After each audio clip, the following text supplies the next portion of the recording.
Well, good morning, Uganda. It is Monday, right? I know it is the day when you feel like maybe the weekend should have been extended.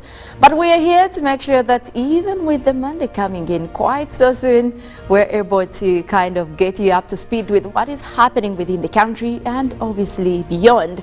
Now, when we get into Monday, there's a lot that has been happening over the weekend that is still happening that we want to dive in and get you through and see how we can catch you up on that. My name is Monica Najjuma. I do have Felix Nkunda with me and Olive Monica right here in the morning to make sure that we can spice it up for you. Now, guys, something is getting my attention. Kenyan opposition has now suggested another week of a protest, and this is something that has been going on for the last couple of weeks. We've seen Kenyans get into protests, and obviously this is taking a toll on a lot of things. We did see economists across Uganda also trying to weigh in on the situation and whether or not this will have repercussions on economic status here. And my brains immediately went to the fuel prices. There's a time we did see fuel prices go up here in this country, and that is not something we liked. I am wondering whether this could be a similar case happening, especially now that we know a lot of trucks are not making their way into Uganda. That also means that it could still affect a lot of imports that we get from Kenya, and that cross-border trade on hold. We could see a lot of things, prices go up, and that is something that should be concerning. Felix Nkunda, I don't know what is taking your attention this morning. How do you think about this whole protest in Kenya and economically speaking for us here in Uganda? Well, what's happening in Kenya is very much precedented. Modern. We've been here before. If you remember, political mayhem isn't a creature of the most recent existence. For example, in 2007, where we saw now the late His Excellency Mwai Kibaki, who ran against Raila Odinga, and what erupted thereafter. Consistently, we have seen resistance from the opposition of Kenya, and it has come to unfold into needless violence, let me call it that way. Many people will call it deserved later on, which is covered under the notions of selfishness, political selfishness. Because if you're looking at someone holding 5 years of office, how about you let them finish these 5 years and you can get back at it? If you've had Ruto's consistent statements that we are not going to allow abuse of our constitution. There's a law. If someone was elected in office, let them serve. I'll tell you honestly, at this point, I have no kind words for Raila Odinga. But I have no kind words for Uhuru Kenyatta. Because what he's saying, what they're fronting the opposition, Raila Odinga and the opposition protesters are saying, Ruto did bring in a lot of unwanted taxes, according to them. These taxes are all hiked up, the prices have risen in order for them to meet the taxes that Ruto personally suggested, and they were even against, you know, some of the members of parliament rejecting those. It still passed. So this is where, are they making a point of probably making it in a wrong way? That is something that we can also consider.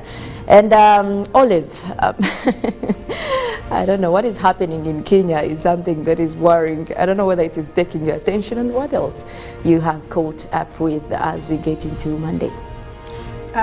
What is happening in Kenya has really concerned me, because I think that Raila Odinga is actually being selfish and self-centered. He's making everything about himself. Yeah. Listen, these new taxes were voted for by Parliament and they were passed. So it's not like the president decided by himself that, you know what, let's have new taxes, let's hike taxes on his own. He was backed by Parliament. I feel like Raila is making this about himself. He feel as in, what do you say about a man by a few? Okay. What do you say about a man He's looking out for Kenyans? He's not. The taxes that have been put are affecting Kenyans. How about the people and dying? The prices that are rising? How about the ones dying? How about the people's business that are being lost when every time strikes? So how about go they on? sit on the table and solve It's a this matter of amicably? time. But you see, Parliament agreed on this. If you vote people and you put them in positions of power and trust them to make decisions for you, you can't also turn around and say, I hate the decisions you made, so I'm going to go to the streets and fight. That's not how it works.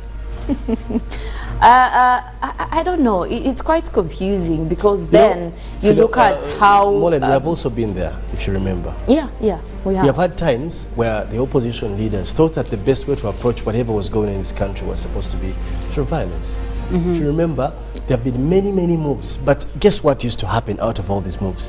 Ugandans lost property, some died, some got imprisoned. Up till today, some of them are still struggling. Now we have orphans, we have widows, like all these things.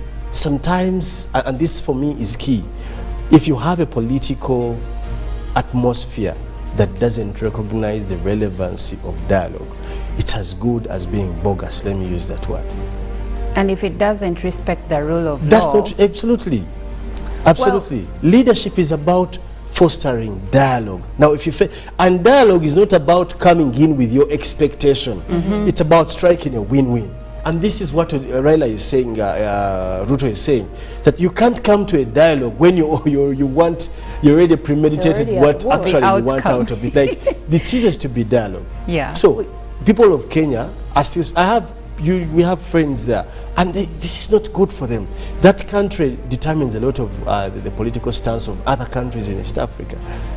You know, so I don't think for me it's something. I have no kind words for Raila. For the Kwanzaa, whatever. We also have to acknowledge that a lot of times when some of these policies are passed in Parliament, they do not necessarily make everyone happy, and probably that's why we see such situations coming up. But we've also had our fair share when it comes to the opposition. Right now, we're still looking at the turmoil within the FDC. And this is not something that is resting easy. We could be looking at another coalition being born from all this turmoil in the Forum for Democratic Change, and that is something that inevitably might happen. But also on a lighter note, guys, we have seen normal traffic resume on the Katunga Bridge. You will recall that that bridge collapsed some time back after a heavy downpour washed it away, and works have been underway to restore movements along Masaka Kampala Road, and just a few days ago that is something that was completed, and we can now resume traffic over there. A lot of thanks actually to UNRA. I want to commend UNRA for the works there. I did think this could take probably a year, but they have been quite fast with that, and that is very much reassuring. Well, a lot of things are happening within the country. We'll be taking you through some of those. Kindly let me also say this, that over the weekend we did lose one of the former members of parliament, the Honorable Alhaji Hussein Chanjo, who served as member of parliament I think for about 10 to 15 years. I think from the 9th, 8th, 9th, around there. He's been one of the most profound opposition members of parliament, but a couple of years ago he also got diagnosed with various health challenges. So we do send our condolences to the families, friends, and of course the entire parliament, that our hearts are with them.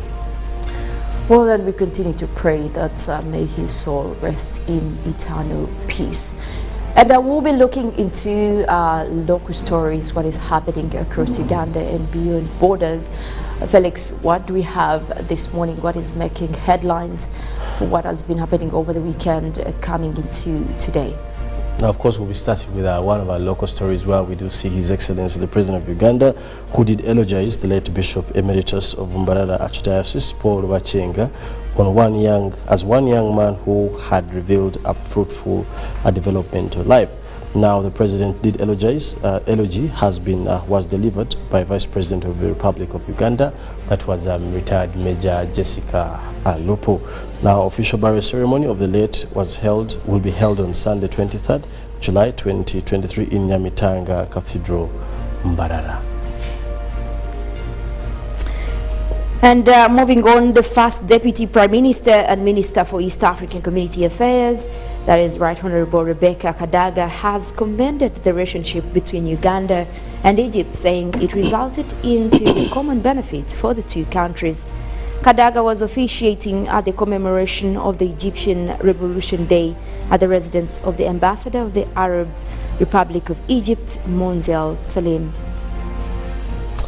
Now, the Uganda Bureau of Statistics has confirmed that it has reached a 65% of mapping of all households in the country, and by October this year, the program is expected to be completed as they await the start of the census. Now, this time, the mapping of households has been improved amidst the use of GPS system, which will help to relocate the exact location of household with coordinates. In another story, Bushenyi presidential model farmers have appreciated President Yoweri Museveni's vision that they have benefited from since 2003 when they initiated Ruharo Model Village. The Ruharo Model Village was followed by several other government economic empowerment projects like savings and credit cooperative societies that have enabled improvement in household income, especially from agriculture and small enterprises. And in our international stories, hair and beauty salons across Afghanistan will close in the coming weeks on the Taliban's orders. Their closure will lead to the loss of an estimated 60,000 jobs. Salons had been allowed to keep operating since the Taliban retook power 2 years ago, but it reversed its position last month. The decision further restricts spaces open to Afghan women who are already barred from classrooms, gyms, and parks. Still in our international stories, Elon Musk has said he plans to change Twitter's logo to an X from its famous blue bird symbol, marking what could be the latest big change since he bought the social media platform at $44 billion last year. On Sunday, Twitter's billionaire owner said in a series of posts on his account that he's looking to make the change worldwide as soon as Monday. He tweeted, and I quote, "And soon we shall bid adieu to Twitter, brand, and gradually all the birds." Musk posted an image of a flickering X and later in a Twitter Spaces audio chat replied yes when asked if the Twitter logo will change, adding that it should have been done a long time ago.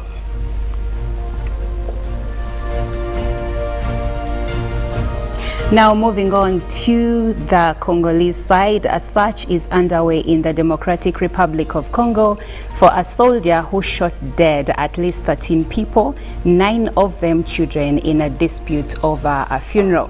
Army officials say the officer appears to have been angry at having missed his son's funeral. He opened fire at a memorial gathering late on Saturday before fleeing. The soldier's wife was among those injured at the scene in the village of Nyakova on the banks of Lake Albert in Congo's eastern Ituri province. She is said to have ordered the boy's burial while the officer waited to find out when he could be relieved of his duties. And residents and tourists have fled hotspots on the Greek island of Rhodes as firefighters, backed by water jets and helicopters, battle a blaze that sparked the country's largest ever fire evacuation. Wind gusts of up to 49 kilometers per hour were complicating efforts to bring the flames under control on Sunday. The island of Rhodes is one of Greece's most popular vacation destinations, particularly with British, German, and French tourists, many of whom were rapidly being evacuated from the flames. As Greece has been battered by an extended spell of extreme heat, flames have burned for nearly a week on the island.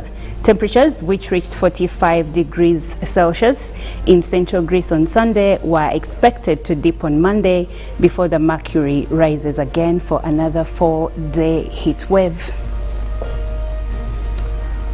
Well, quite a lot happening. We also want to look at the dailies this morning, what is making headlines in the papers. And with the New Vision this morning, we're looking at a verification of pensioners' stats. Well, over 2,000 risk being scrapped off the payroll. That is a story right there for you on page 5 of the New Vision. Another story looking at mobile money, 129 million shillings stolen, 2 people shot in 2 days. Much to catch up with in today's New Vision. In politics, looking at Museveni explains NRM DP UPC relations, and much more on that as the eulogy for Muslim community pays Chanjo tribute. That is also a story for you right there. We cross over onto the Daily Monitor. Felix, what do we have? Of course, the big headline. Now, UETCL spends shillings 1 billion to hire 37 new staff. Let's do the work that Chanjo did not finish. Basically says mourners, tells mourners, and is your Sauna a breeding ground for jams. But of course, also Archbishop Bachenga laid to rest. And another, of course, stories, Apakwachi Health Facility to get fertility facilities after monitor story. Many other stories still in the papers, Molin. Well, that and much more you can catch up with if you get yourself a copy of any of the dailies. We will be getting more, especially crossing over to East Africa. Also another interesting story for East Africa that I did catch up on, that is from the Democratic Republic of Congo. Apparently, they have rejected the budget implementation that was passed on by the African community. And these are new members on the bloc, and I must tell you, I'm surprised that they are distancing themselves already. And the reasons they are giving are actually not really, I don't know, justifiable on why they are rejecting to implement the budget that was passed by the East African community. They are the only country so far. The rest of us, I want to say the rest of us, I haven't looked at the budget, are comfortable with it. Probably they have their reasons, I guess. Sorry? They have their reasons. They must. So you come to someone's house, you've been allowed in, and you're the first person to reject the food that is being served. Exactly. Are these guys ready to cooperate? Because when you talk about East Africa, you wanted to join the East African bloc. It's not just you being attaching your name there. It comes with you contributing some of your resources, or even how far you're willing to, work for a region. But they're saying, no, we do not agree to this. Maybe they have reasons, like Felix said. You could find that when it came down to it, they read through the budget and it didn't make sense, because also you do not want new members, or any member for that matter, to just agree with everything that is suggested. Yeah. So maybe they have a backbone after all. Maybe it's a healthy reason, and that poses a challenge for the East African Community Parliament to sit back and see how far they are going to go with this year's implementation, especially looking at what is happening across East Africa. That is something that could be addressed. We will be going in for an inspirational song of the day. It's Monday. We want to inspire you and make sure that you get to start the day quite off with very good vibes. I want to borrow that word. When we get back, we'll be looking at a newsreel where we do have a topical discussion that we also want you to be a part of. We will see you after this. Good morning.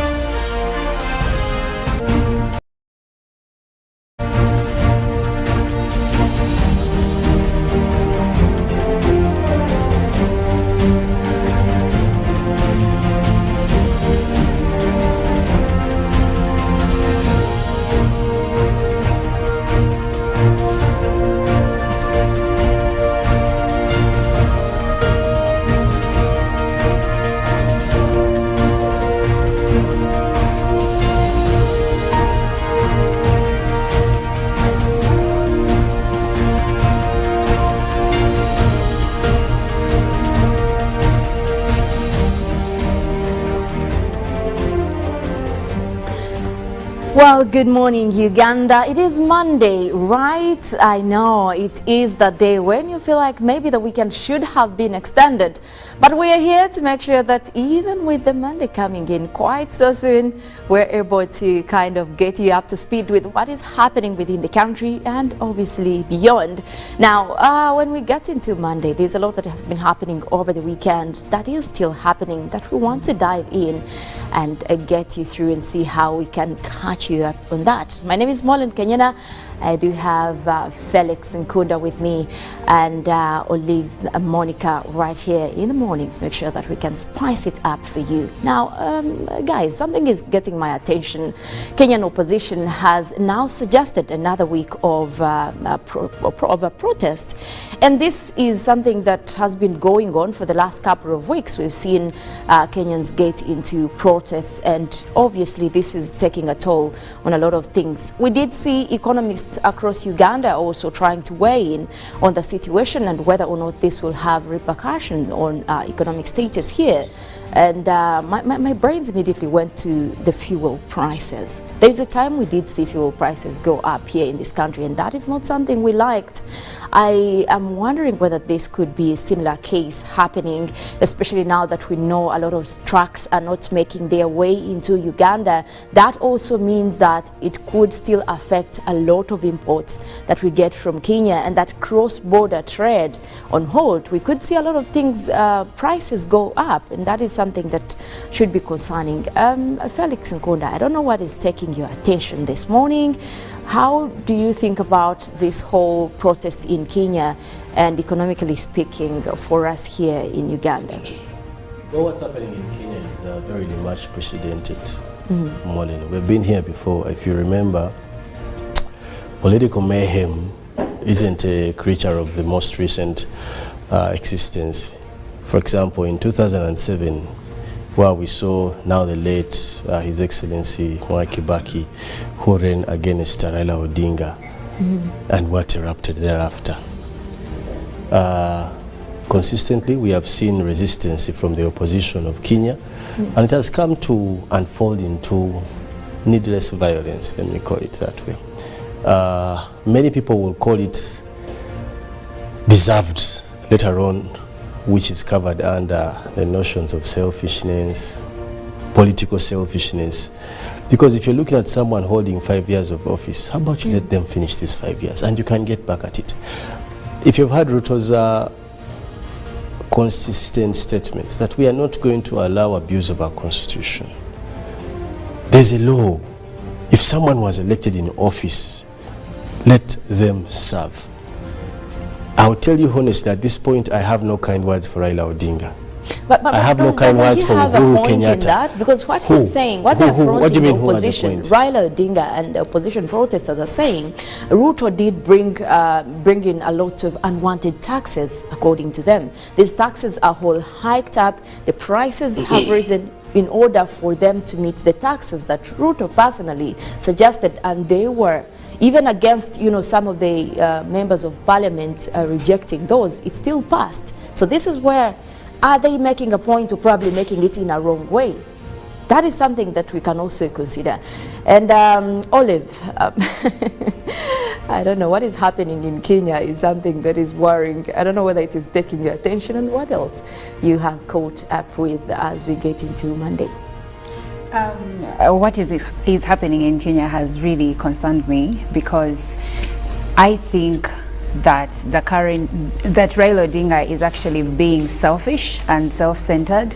He's making everything about himself. Yeah. Listen, these new taxes we are voting. So this is my general perception. One, that this project entered in strategic areas of government, but that it has created a base for the now last mile strategy, which is the parish development model. And therefore this base that it has left will help us actually, and I'm sure we'll get better results in a Chole area and Ajumani when we are implementing the parish development model.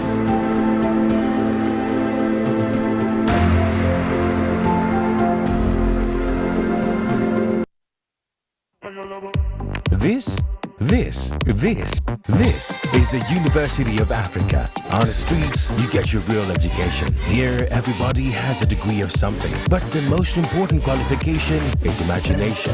His reason is to be the GOAT.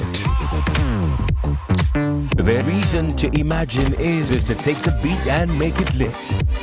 So no matter what your situation, just use your imagination.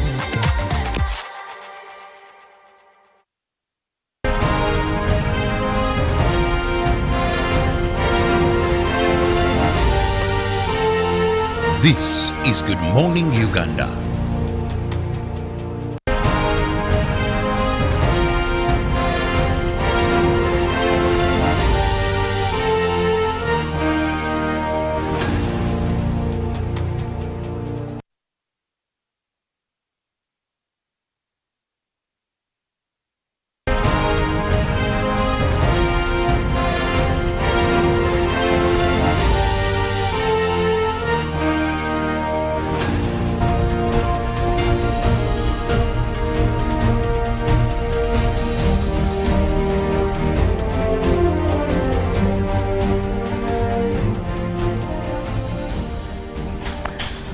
Well, good morning, Uganda. It is time now to look at a topic of discussion this morning. You know, Newsville, if you're just joining us, we want to emphasize on the safety of students in schools, and this is arising due to related cases that have come out, especially when it comes to issues related to food poisoning, issues related to fire, outbreaks, a lot of things that we now have a discussion and discuss on how we can keep a student safe or pupils safe at that.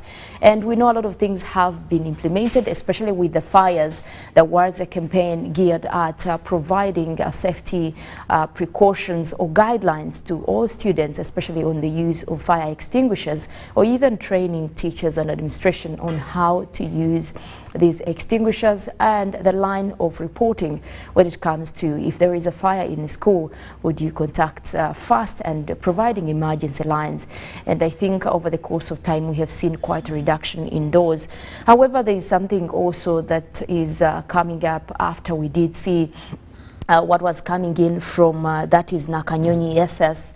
About 150 students that were hospitalized after suspected food poisoning. Now, it is believed that these students from that school, that is Nakanyonyi Secondary School in Nagalama Mukono district, were actually taken to the hospital after they were suspected to have been poisoned with the food that they took.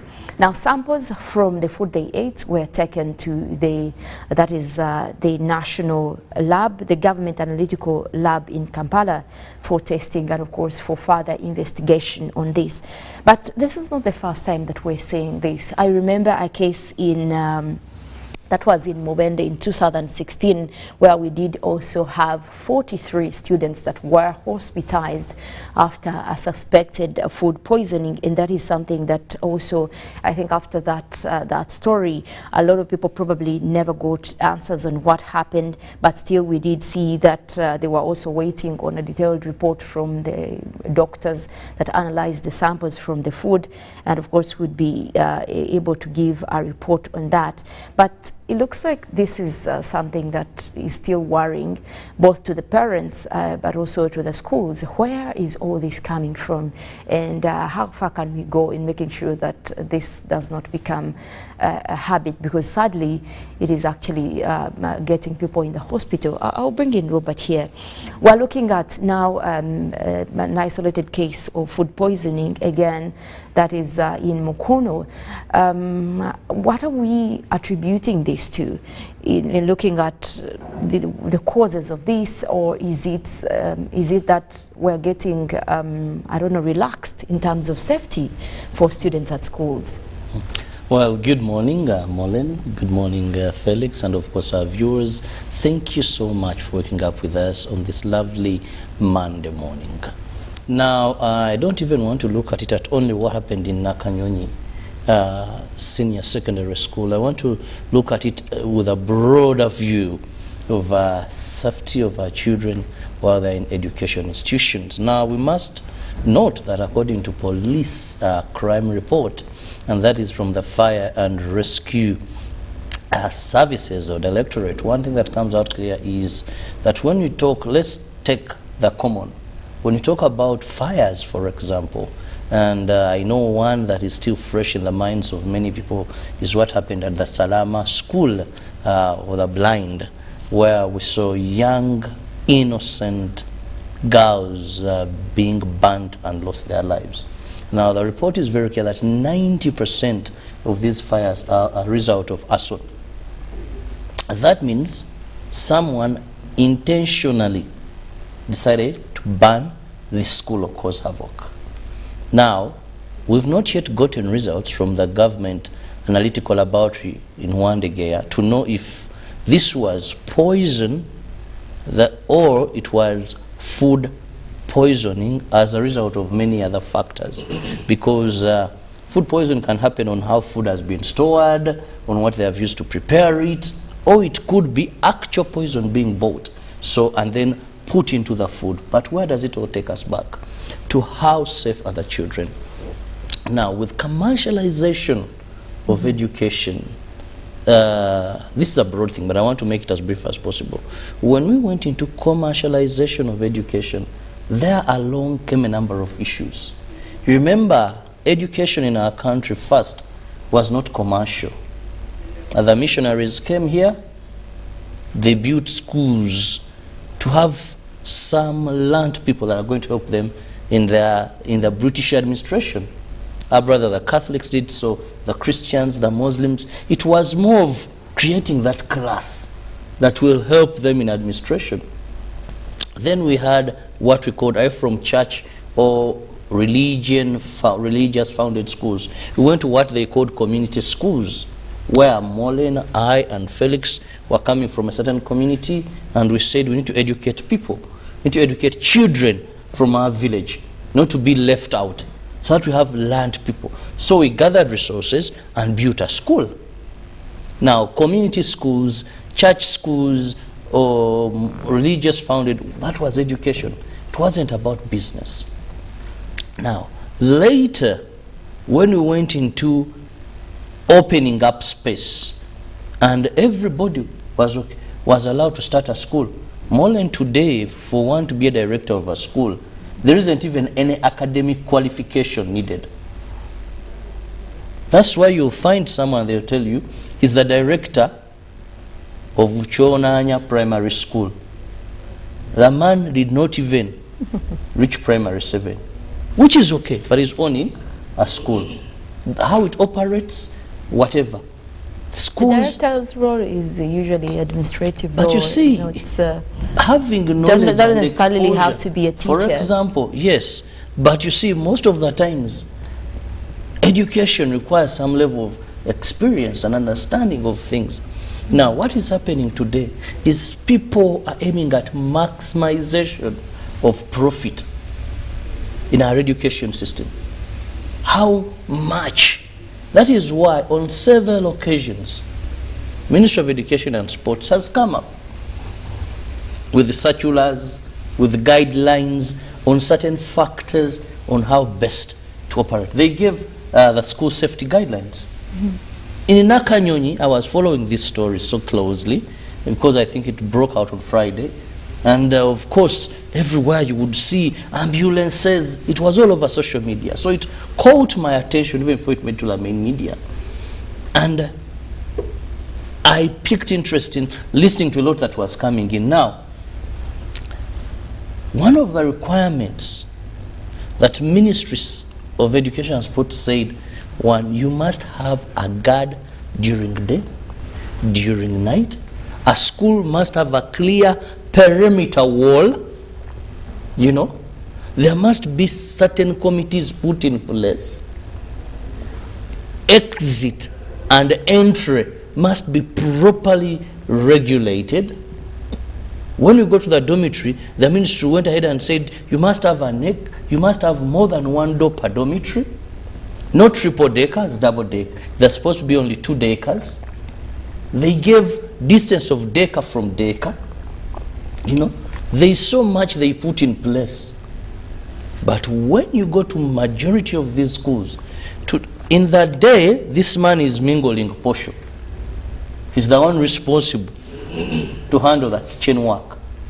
At night, he puts on a coat, gets a wooden stick and a panga. Now is the askari. And unfortunately, sometimes they're even drunk.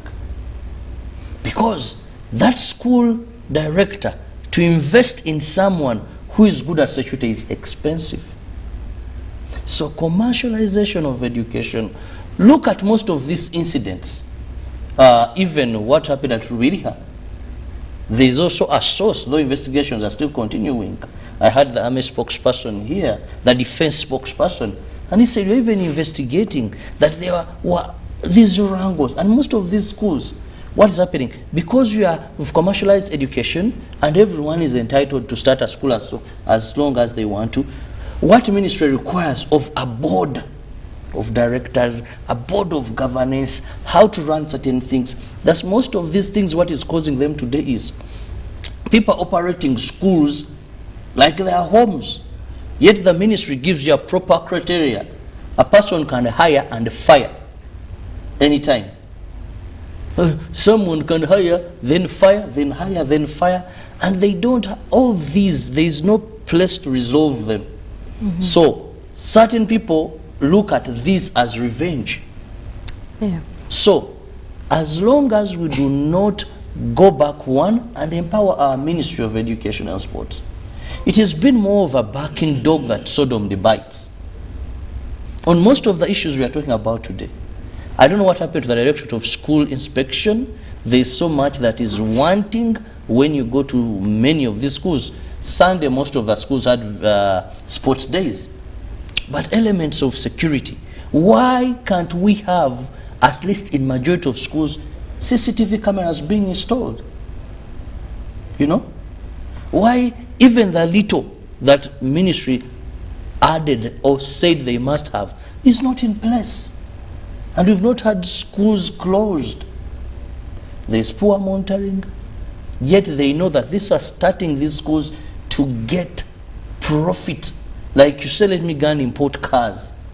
Let me go and bring, people are going now into education more than. So to them, it's just business. It's a business. So when someone is so much into business, and we've seen this, the exploitation of parents, almost in all corners, yet the reigning authority is either, they're either constrained financially in terms of human resource or conflict of interest. Because still most of these people own schools. Well, Robert is making a point on commercialization, or how we have now gotten into a situation where most of these private schools have not adhered to the guidelines properly. But that is also something that we can't 100% say fully that is what is happening, because even in the the government schools or even community schools, like you did put it, we could still be seeing such instances happening. And we want to generally look at the situation there. And I'm glad you brought out a point on monitoring, especially bringing in the issue of possibly putting CCTV cameras. And we know this is a big strain that we could be looking at. There are a lot of schools in Uganda. If that were to be put across every school, that would be helpful. But how far can it go financially? And I'll be bringing in Felix here. We're looking at all these gaps that have led into all these instances of fires, poisoning, and the challenges that come with those to both the school administration, but also if you look at the government side. How do we find a balance there in making sure that, yes, we're keeping these children safe, and what interventions would we want to propose there? Well, been here listening to Robert, but the first question we would ask ourselves, probably the three of us, what is a school? I think at this point, with whatever is happening in the academic institutions, it is peacefully important for us to now redefine what is a school. because up till to date, I think the definition lost the cognizant meaning. A school ideally, or in simple grammar, would mean, would encompass about 4 or 5 things. One, what we call authority, and authority is gained from aspects of registration, all those, they talk about a number, center number, whatever. But registration, it must, and now, authority also has an aspect of structures, like what he was trying to say. When a school has authority, it has a structure, because in the composition process, there's a requirement for those structures. For example, if it's registered as a sole company or a public for that matter, you need to have directors. There's a board, okay? There are those structures. Then there's a PTA. Then there's a teacher's what? Then board of governors. There are all those structures up to the student. You have a staff, head departments, blah, blah, where also things like kitchen, feeding, and what is a full department. Then security in its own self is a department. Now, Chira was telling you that what happens, the department, that would be department, most times is not thought about. Security, health and security. For example, how many schools even have clinics? Sick bays. Do they even have a professional nurse? A professional medical attendant? Do they have places where people can rest? When you get sick, what happens? Now, because we have redefined loosely what a school should be, every Tom, Dick, and Harry is running to open up a school in the common definition. I have told you today, even corridors are schools. Someone has a room of 3 by 5 and they're also teaching people. In Avayo, and you know, I have a school. Even a car can't turn in the compound. Now, those things must be looked into without fear of favor. Because when a fire breaks out, if you don't have demarcated exit routes, you don't have fire extinguishers, you don't have good ventilation, departments. No fire assembly point. Exactly. For the children because of the other thing, that what is a school? And this is, and we can't sit here and pretend that we are going to put on spot any other institution than the Ministry of Education. I don't know about you, but I can't stand here and say that His Excellency, you need to be serious. When it comes to schools, when there's a full ministry, what is a school? I can't say Minister of Agriculture, but what is the Ministry of Education doing about the definition of a school? Out of every 10 schools today, and I can stand to be challenged, how many of them, when you count 1, 2, 3, 4, 5, how many of them qualify to be a school? In terms of spaces, in terms of staff. Okay? If you're going to hire, if there's a full department about security, do they have the knowledge? How did someone access the kitchen? Who? Where? How? What? If it's a school, because there's a procedure. When you go to a school, a sensible school, at entrance at the gate, identify yourself. My name is Kunda Felix. I'm a parent here. Okay. Now, a parent can't go to a kitchen. They will be directed to go to a reception, and then you'll be attended to either by the warden or the deputy. If you want to see your child, some schools have policies. Weekdays, unless it's an emergency. We have been stopped many times. Okay? But school, what is a school? The context has been abused by far. That's what I can say about this whole story. And I can tell you again, without fear of contradiction, these stories are just the beginning. The causes of fires are arson. How do they access these dormitories. Dormitories are not at the gate. Dormitories are not at the gates. For some of you, as far as who went to traditional schools, a dormitory, by the time you reach it, you're even panting. I remember in Chisubi, down, you would come from down to come up. Chitovu, you would even walk like almost a mile. But how do people access? In fact, whenever it was raining, you almost never went to class. But someone accesses a dormitory, they have the time to get fuel and put ablaze. And we are supposed to keep quiet when people are not doing. This country is breaking because of people sleeping on job. I have told you time and again, we have the wrong people in government institutions. He talked about district education officers. What is their role? Do they still come to schools? You school owners, you can tell us, when did you last see a district education officer at your school? And when they come, they only come to the bursar for an envelope. We used to have inspectors that would constantly come to school. Yes, you're supposed to come. In fact, they're supposed to interact with students. On that day, they put you in a hall and they ask, okay, P3, what is happening? For us, they don't give us food. And then that is noted. There's what it's called, bean weave. Those are the things, because they are important. And actually, I remember those days, the district education officer or the school inspector of schools would just land, would just ambush without an appointment. Today, even your child can tell you that, Daddy, we need to go when we are smart. The school inspector is coming. And that whole week they are waiting. You're lucky. Because they... But also, you go to Wakiso, how many district education officers do they have? How many schools does Wakiso have? We cannot be so framed, so alien and barbaric that every person... You see, there are some businesses, and this is what it is, that are not meant for everyone. Robert Moden, not everyone should own a school. Even if you're rich, you must qualify.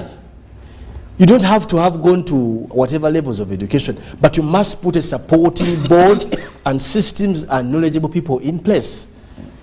That's the requirement. You can invest, but there must be a team that should be accredited by the government institution. Is that happening? Let's be honest. Now, you cannot tell me that our kids are still going to die. Sad to say. Our kids are going to die before our faces. As a parent, when you go to some of the schools, let's quit compromising. Parents, we like quick fixes. And he gave a very good example in his preamble. Robert talked about how did schools come to place earlier. One, they must be institutional founded. Because why? Trust issues. And I want to be categorical on this point. I want you to tell me one school that is institutional based that has had these challenges. You can go to Seventh Day, Catholics, Protestants, and Muslims. Tell me, why don't you think them have these issues? We've had the Budo Junior, we've had the Gayas. But the Budo Junior, you heard what the report was saying. But secondly, when you go to Gayaza, I think, lucky enough, we didn't have any. We didn't have losses of But, okay, even if it was that, what's the ratio? Over the years, over 60 years, most of we these haven't schools are had, private schools. the loopholes have been Issues of fixedly closed. Go to community schools. Community schools. Chitebi what? These schools have had. Now, for you who have come in with your commercialization, as he called it, because you want quick fixing, Mbuhai Dream, Nasare School, Pampa, what kind of these? Who even accepts these names? Yeah. You see, and the school has a motto. He did bring out... Someone, how do, well, the motto is, "Smile, don't laugh at me. One day I'll be a minister." Is that the goal? He did bring out the issue of business. Most of these schools are started, the owners are just, it's business for them. And we're still looking at some they are of these comfortable about incidents. it. Because guess what? Even one thing that we might need to consider is the hygiene. Because another report even talking about this very incident from the school that had a reported case of poisoning, another report did rule out food poisoning, saying that it could actually be because of, they called it a foodborne illness. Now, foodborne illness is something that would be related to the quality of foods that are being taken in schools, the hygiene. What is used to prepare the food, how long have they been doing all these can cause a problem. But Felix brought out something very clear that I feel I need to throw more light on it. When we talk about commercialization of education, one of the things, you see, when there is commercialization of any sector, and there are some sectors I feel that third world countries or wouldn't have commercialized, they should have been entirely government. For example, and this is true, education is a human right. You get it? Now, because of commercialization of education, it has stopped being a human right because it's commercial. A right that you have to pay for becomes very hard to be claimed as a right. Accessibility and availability. Accessibility. But guys, let's look into the resources. If you're saying it is better with the non-government school, there wouldn't be any much resources. Whose resources? Because let's look at what the private schools are also bringing on board. The private schools are increasing day by day because the gap is there. And guess what? People would rather go for those. Do you know why? Because of the services that are offered there. It all goes back to what I'm saying, Molin, that when we went now, we are saying private schools are doing a good job, no doubt about that. But let's look at what education is supposed to be. And away from saying that they're doing a great job, let's look at a broader picture. Yes, you may find some areas where there isn't even a government school, and government is relying on the private sector. But when you go into commercialization, you must have a proper regulatory framework, and not just having it on paper. It must be enforced. Now, the challenge our education system is facing today, when you look at how safe the students, the pupils are, is that we do not have a serious regulatory framework that is enforced. Serious in the terms of, really? You don't think we have the regulatory framework? Because or the enforcement? The enforcement is very much lacking. But the regulations are quite serious. You know? Because, look, the Ministry of Education has issued so many circulars. Are you aware that even there's a criteria if a school is to increase school fees in this country? So, and it's very clear on paper. They the problem now? You don't just wake up and say I've increased school fees. You have to get permission, either your private entity or your government entity in terms of education, institution. Now, all of these that we are talking about, there are policies that clearly prevent them. Now, we must understand, why aren't we seeing the enforcement? Is it that the budget being given to the ministry is very low? Is it that we are lacking competent people in these offices? Is it that we are lacking the willingness? Is it corruption? Why is the problem? Because today we can no longer sit and lament. When a fire incident occurs, Parliament, they all discuss that.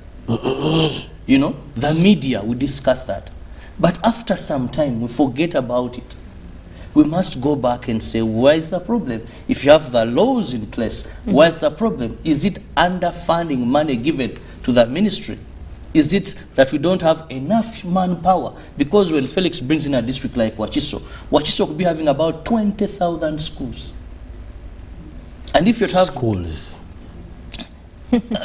well, either schools, or, and if you're in to context. have, and if you're to have, how many inspectors do you need? Second, shouldn't there be a policy that much as you may want to start a school, what is the distance between one school from the other for us to have promote quality? You get it? Because sometimes, I don't know if we misunderstood liberalization and commercialization, because there are some certain things that you think we should regulate them, that if in a distance of this period, because today you're having a school, there's one school at the backyard of some house, there's another in front. And all of these are not that they are looking at quality. Yes, we are fighting monopoly, that when you have so many schools, of course, maybe everyone will be able to cut a coat according to their piece of cloth. But still at the end of the day, we must come up with proper enforcement system. Now, there's so much corruption when it comes to education. When we look at last year, government didn't do it, I think because we are coming from COVID-19. But I can tell you next year, you're going to see how government is going to come out with schools that have been operating unlicensed. And some of these could be around for 5 years. But they have been operating, teaching children, but without licenses. They have a uniform, they have teachers, they have buildings, and they will close them. And now parents will be in dilemma where to take their children.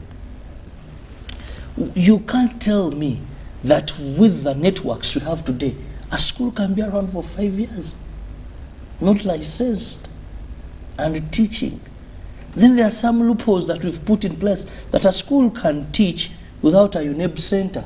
So you teach, because the same things we had, but now with modernity and increase, we should go back and look at them. Otherwise, corruption becomes a problem. Then I want to believe that there is lack of enough human resource. But also, I think there is a culture of people being complacent. I don't want to use Felix's word. I just want to use complice. Which word? Mediocrity. I want to dodge that kind of. We have now where called it the Felix word. Where someone gets used to doing things the normal way.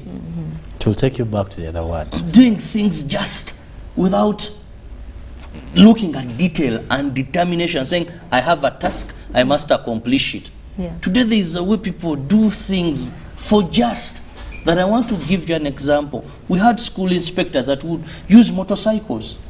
I don't know Felix and Molly and people watching us. These people had motorcycles. At times some had bicycles. But these people would be everywhere. Today you have school inspectors. These guys have modern double cabins. If they have motorcycles, but still you see that what they give in is very minimal.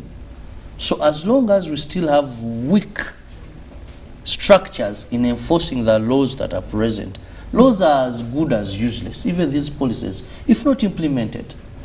And we're talking about implementation here, and when you look at the side of government, yes, they have the docket of providing what we're talking about, the inspectors to schools, but this also has to go through all the channels that have been provided. For example, you did both bring about the issue of district education officers, and we know that these are the channels that should be taken advantage of. From a district level, there should be a guideline of, reporting in to the ministry. This is what is happening within the district. We need inspectors, we need this, which we understand is probably not what is being done.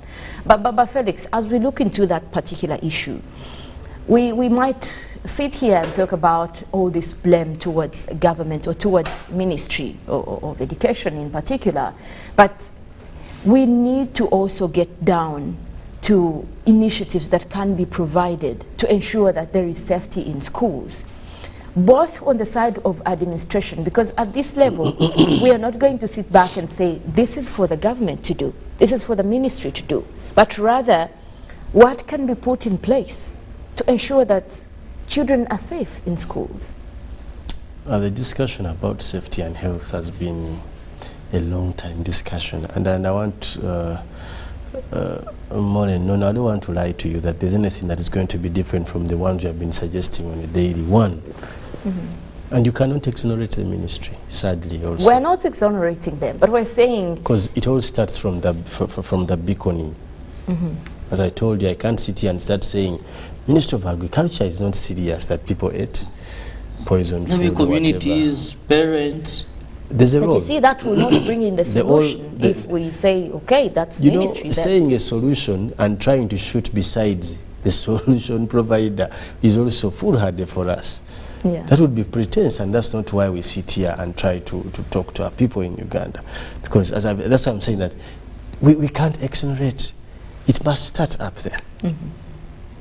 And the best approach to these challenges is strict guidelines. Once that is in place, everything will fall in. That when Chirabo wants to open a school, they must have A, B, C, D. That those A, B, C, Ds will be there where we can't be. Because you know you don't have the manpower, okay? Probably the finances. You use this opportunity when Chirabo comes to start this business. Make it that unless you have this for us to inspect, you get the point. But if you make it laissez-faire, that means you're going to invest in running after the Chirabos all the time, which you don't and you can't afford. So use what you can afford. When people apply to open the schools, ask them for everything and make sure you go by it. Secondly, parents have a role. Parents, how much do you know about the schools of your children? How much do you know? How much are you willing to know? Where the school starts from, who owns the school, what, the wheres, the who, the, you know, all those ones are important. Or for you, as long as you put a child on a bus or a taxi, tunabiraba. But also some schools have, I would say our parents sometimes seem to be like in captivity. How? School owners, school directors seem to have either so much power. I'll give an example. The number of schools where once a parent goes to the dormitory of a child, it's an indefinite suspension. So What school is that? We might not mention names here, but we know that these are practices that actually happen. Parents are not allowed to at the dormitory end, either for safety purposes. Which safety? But imagine I bring my child to your school, I don't know where they're going to stay. I don't know if they're double or triple deckers, the safety, but it's a policy that for us, parents aren't allowed in the dormitory area, either for good or negative, but I find also that funny. Look at school fees. Look at, you see, the way schools, most of private schools have been built, the structure or structured, is that there is little that a parent's input can matter. I don't know, Molin, I know you pay fees for a number of for people, but what is your intake in case they wake up and they say, we've increased school fees? Do you have any? What is your input in case the way you take your child to school and it seems, I know of a school where someone said, well, there are many schools. That's how I do things in my school. If you can't, take your child elsewhere. So meaning we have policies that are just up to any school. These people are giants in their own. Thing. A giant in their own. Untouchable giants. You start a school, you've started your own territory. And parents either submit to what your terms and conditions are, or they either choose to leave. Now, you know, sometimes you're caught in a dilemma. You know, what you see, the point here is that parents know your place. Some of these things are avoidable. You've come in a school, no one probably has checked you. You've just entered, you're carrying bags and what. I think it's important for you to question that before you leave. Intentional about the welfare of our kids wherever they study. You come to school, you see something queer, or your child is telling you something queer, and you're not taking it important. parents don't seem to understand that they have a role in all these other things. Okay? Your child is, for example, I saw one of my nephews came back home. The man was brown, he became black. He had ringworms, what, and a combination of things. The guy was malnourished. And I told the mother, what is this? Actually, we couldn't understand the sadly, when we went to pick him from school, you could easily bypass him because the guy had totally changed. Like he was this small.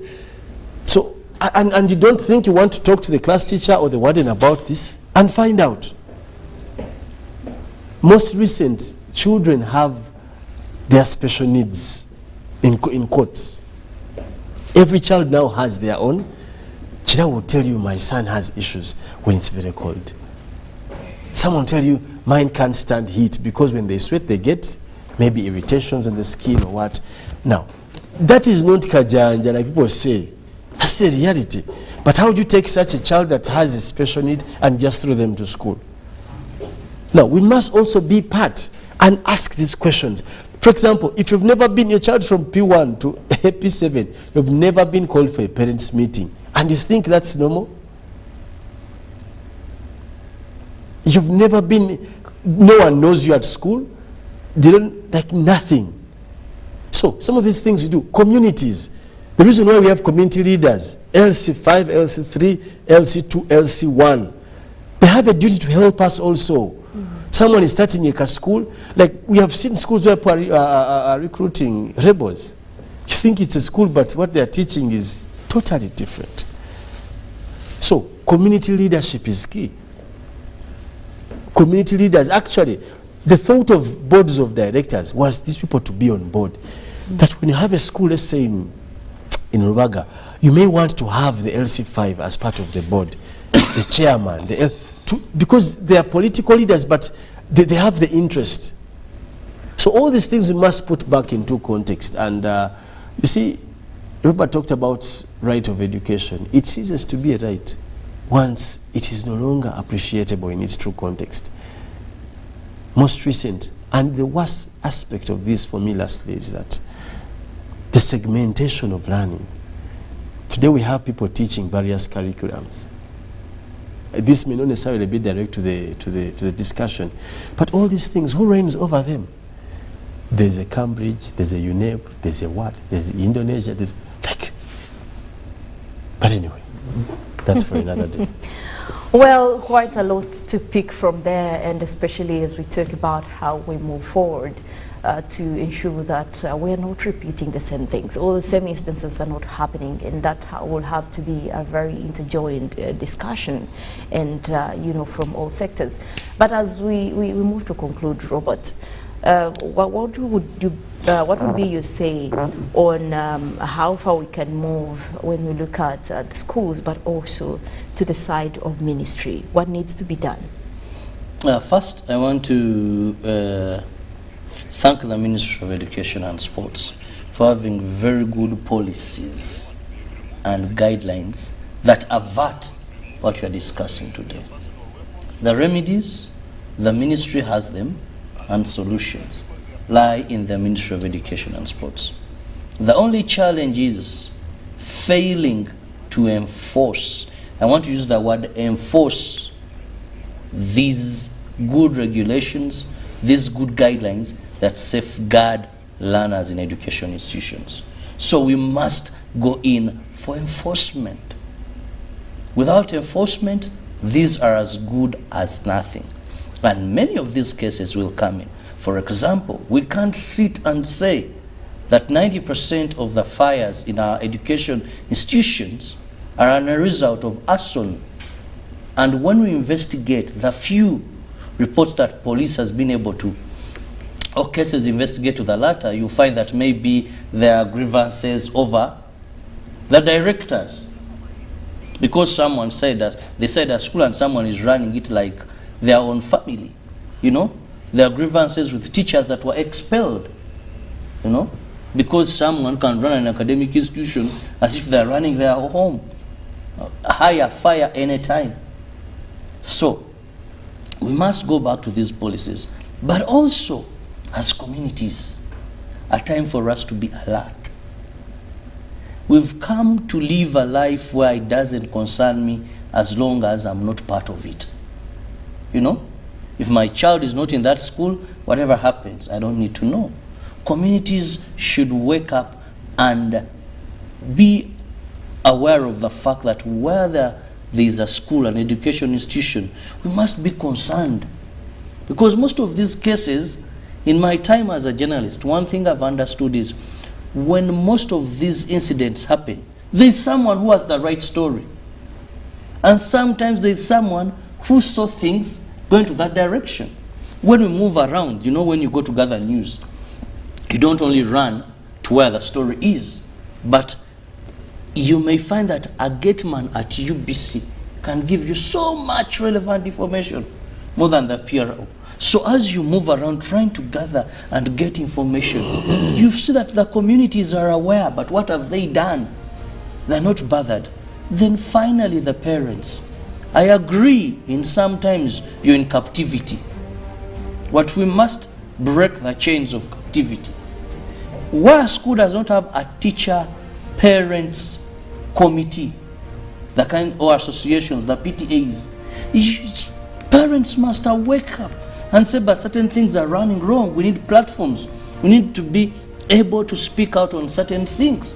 Recently, I went to a nursery school, and I told the director, but in this day and age, of all the monies that we are paying to you, why don't you have CCTV cameras? In case someone came and picked this toddler here, how are we going to follow up? You know, these gadgets have now gone as low as 100,000. If you're buying in bulk, even that can help monitor. So parents, know your position. It is your children.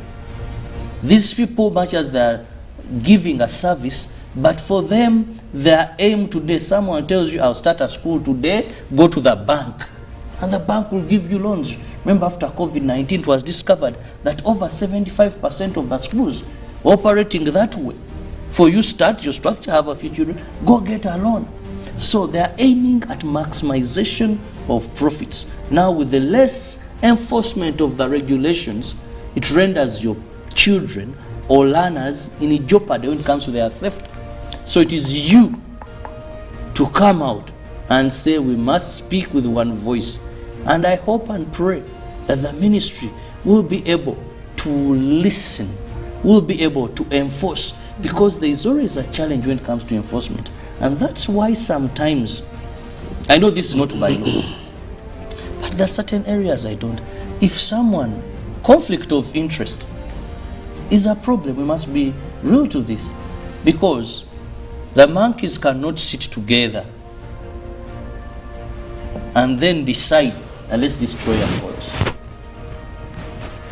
So, conflict of interest, that when even some of these good policies would come up, someone is going to fight them because he has to implement them somewhere.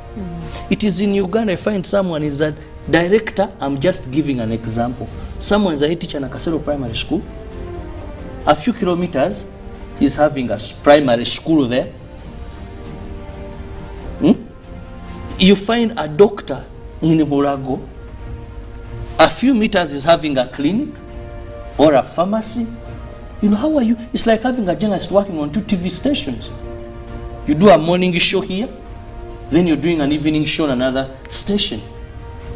Even our media laws of practice, I can only work on TV and maybe radio, or TV or electronic and print, something like that.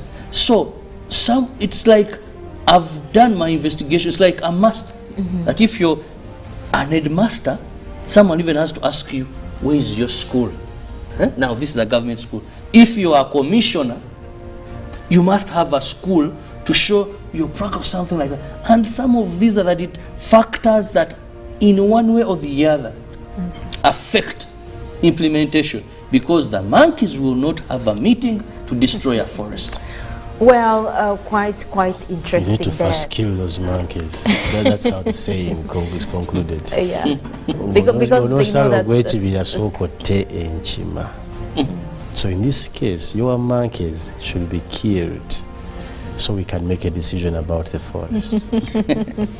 Well, there you have it. We would still want to make a call for action, both to the Ministry of Education and also to the schools. And if you're looking at finding a way forward or finding solutions, we need to be very, very, very intentional when it comes to adhering to the guidelines that are provided by the Ministry of Education. And it shouldn't just be upon that, but we should be able to be keen and ensure that individually we are looking out for the safety here. If you're in a school, you should look out for the hygiene of the students in schools, because we don't want to have instances again related to illnesses that could have resulted from what the students are taking in. But also still urging the side of government or to the district level and all these levels to at least take a step into making sure that we still have inspections in schools, we still have more of the guidelines that are being followed to ensure the health and safety of students in schools. Well, we'll leave it at that. We do have much more coming your way this morning, but also looking at what is happening still with our neighbors, that is across East Africa. We'll be looking more into what is happening from the Daily Nation this morning with a big headline, "Still on Trial." Well, that is much more that you can read through in today's Daily Nation. And of course, they do put Pastor Paul Mackenzie, who follows proceedings at the Shanju Law Courts during the mention of the case that was on July 3rd. And of course, this related to the incident that happened with the controversial pastor. He's put in the picture right there. We are waiting to see what happens from there. And in health, people with suppressed HIV viral loads may not spread the virus, says World Health Organization. That's quite an interesting one right there as well. They give you more stories. In agriculture, senators want fertilizer distributed at world level, and much more as pressure mounts on Ruto Raila to hold talks. Well, quite something that I think East Africa is looking forward to, as this is cutting across.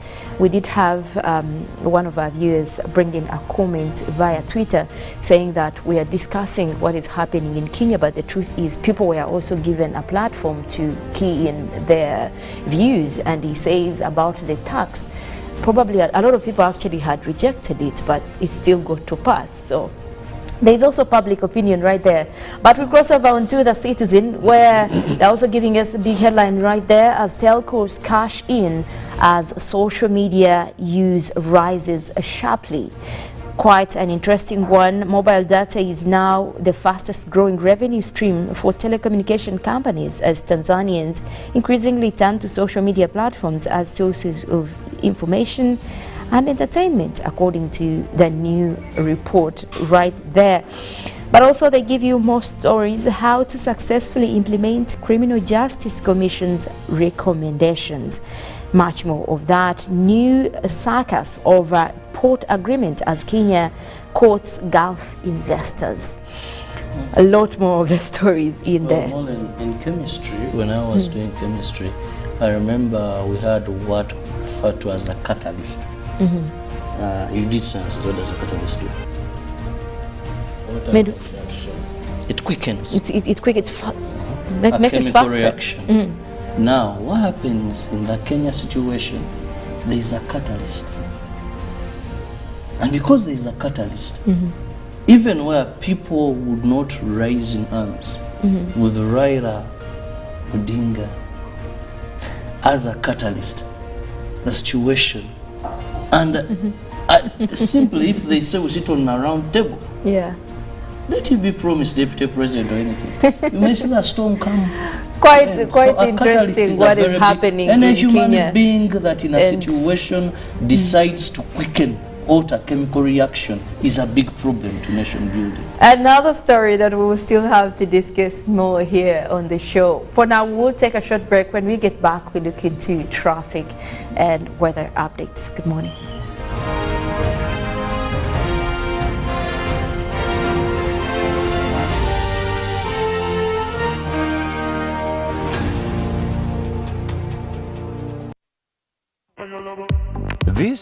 This is the University of Africa. On the streets, you get your real education. Here, everybody has a degree of something. But the most important qualification is imagination.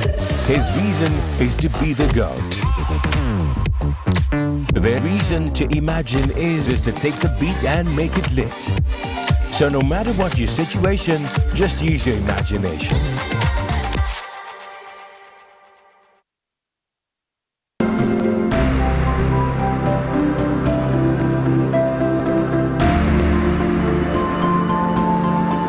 So this is my general perception. One, that this project entered in strategic areas of government, but that it has created a base for the now last mile strategy, which is the parish development model.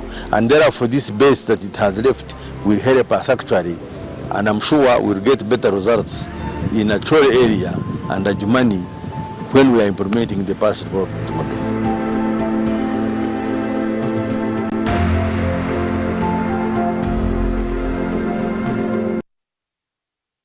Pick of the day on UBC.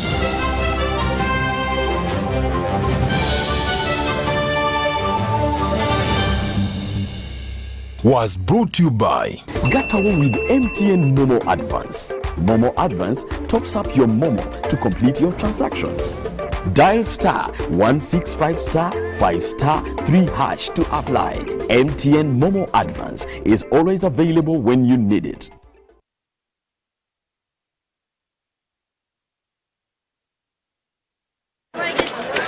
Juko. Yo. Check the shopping, man. What's your secret? Uganda, haven't you heard of the parish development model PDM? Yes, I did, but I thought it was just a talk. No, Sebatia. It is real. I and a few friends together formed a circle, accessed money from the PDM, invested in a portrait project, and now things are moving. Juko. I thought I was one of your friends. You are. But you left me behind. I didn't leave you in poverty. What you do, just visit your LC2 chairperson and your parish chief and start the process of economic transformation. Just like that. The parish development model is an initiative from the government of Uganda through the Ministry of Local Government designed to transform all lives of Ugandans for the better. PDM, my parish, my development, my life.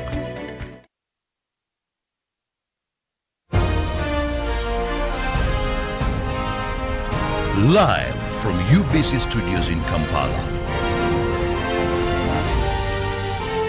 This is Good Morning Uganda.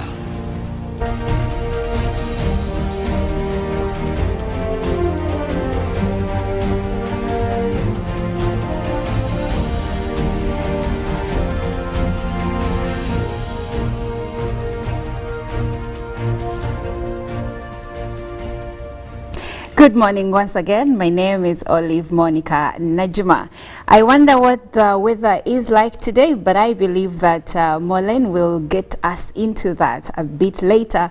But for now, why don't we dig into the traffic updates of the day? So if you're coming from Jinja Road, that is Jinja Kampala Highway, there is a traffic build-up at Namave, that's around Starbucks, up until it goes on and on up until Yugakof offices, that is still along Jinja Road, and then it lights up a bit, but then around Boyogerere at Shire Petroleum there is a heavy traffic build-up, but then it lets down, loosens up, then it catches up again at S&C Hardware, that is still around Boyogerere, but then around Maristops Uganda Boyogerere we have you can move freely, so if you can drive fast you will be able to catch the build-up around Chobe Road. Then there are feeder roads into the main Jinja Highway, and there is a traffic build-up around Splendid Supermarket, that is still in Boyogerere. Then from there is heavy traffic along the route up until Total Energies in Boyogerere. It is heavy, so you're going to spend some bit of time there. So in the event that you're in a hurry, unfortunately you're going to be held up. And then there is a build-up around Yugachik Wegere, so then it lightens up. So around MK Marketing Group, that is Hooters, Food Corner, still in Belgare, there is a build-up, but then there is, we see those green lines, so it means if you can step on those gas pedals, you will be able to move from that area before it builds up again. But then it keeps going up until Chireka, Centenary Chireka branch, but then it lights up, and then there you can drive and step on the gas up until the Nambole roundabout. It's clear there all the way from the northern bypass. It's all clear from the other feeder roads. It's still clear, so you keep going. Then there is a build-up at the Sportsview Hotel, that is along the Ginger Highway as you enter Chireka. But the feeder roads are still good, so you are okay. But then there is a build-up from Sportsview Hotel, which keeps going. It's light traffic, you can be able to move. It keeps going up until Chireka tax stage, and then continues up until the train station and the road that comes from Chinawataka. Now, if you're going to Chinawataka side, there is heavy traffic coming from Ginger Road. I think there are many cars that are trying to join that road from the highway. But then if you're going to maintain the main road, there is no traffic. Actually, you keep going up until Chireka Farmers Market. It's all clear. And then when you reach Mogas in Chireka, then there is a bit of a build-up. But then at Rigo Paints, there is heavy traffic. Now here you're in Banda. So yeah, it keeps going. You might spend some time there in Banda. I see red lines and then orange lines. It means there is heavy traffic on both lanes. The lane that is coming from Kampala to Chireka, there is a build-up. But if you're going to Kampala, there is heavy traffic along that route. All the way to Yamaha, Uganda, you know those bonds along the road, there is traffic all the way as you go up to Uganda National Bureau of Standards. There is still traffic, then it lets down a bit, but still you will be held up that side. Now it actually, it's, oh my goodness. So if you're not an early riser, you are in trouble because it doesn't look good. Now there is a bit, so if you're coming from Mbuya side, there is some bit of traffic around Uganda Fish Packers. But then if you're continuing to Nakawa, it lets down, and up until the traffic lights, you know, that T-junction that goes to Lugogo bypass. So there is some bit of traffic. No, sorry, that T-junction that goes to Ntinda, Stretcher Road. There is some bit of traffic around the factories. Okay. So when we continue with the Ginger Road Highway, there is so much traffic all through, going up to Nakawa traffic lights. It lets up a bit. As you reach the city center, the traffic goes down a bit. So there, if you're coming from those areas, you are in good hands if you continue with this route. But then around immigration offices, the traffic builds up into the roundabout, but then lets up as you approach the city center. Oh, quite interesting. But for this morning, also looking into how the traffic is looking like, we're looking at the weather situation as well. It's quite, I would say, maybe favoring, because we have mostly dry and sunny weather for most areas within the country, and we'll be tapping into the satellites for this morning to look at what we are expecting. But also much more to that is that for this time of the year, we have been experiencing mostly in terms of sunny and cloudy conditions across much of the country, and that is something that we're still expecting to be experiencing for much of Uganda for this time, looking into the analysis for the July, and also looking at what is happening, especially when we talk about the weather for this time of the year. Now we're still looking at coming in from our satellites this morning. We do have mostly cloudy weather that is across the western part of the country, and that is something we do expect to continue throughout the day. We're also looking at a pickup of wet weather activities likely for today, and that will be across the Lake Victoria Basin. But for this morning, we're still looking at much more of those dry winds still coming in towards the country, and those are influencing the dry weather that we're seeing, especially across the eastern part of our country. But also something else that is taking our attention is that a continuous dry weather is happening across the world, not just for Uganda or even East Africa. We're still looking at a heat wave that is across the world, and the recent reports are indicating much of Europe going through that, and a lot of records have been broken, especially when it comes to what is happening in the northern hemisphere. Now the World Meteorological Organization has come out to also give a warning and alert for most of the areas that have been affected by the heat wave, and much more of that does also involve the temperatures that have been broken in terms of records, and that is a story that we'll be following up to give you much more of that. There has also been instances of flooding across Afghanistan, where we did see also that taking a toll on the records that have been in Afghanistan in the last years, a few years, or in the last decade. We could be looking at a major one, again also linked to climate change, but we'll be following up on those stories and of course giving you more on that. For now, we'll leave it at that. We do have Good Morning Uganda agenda that will be coming in right after this with Robert. My name is Monica Najjuma, wishing you a wonderful Monday.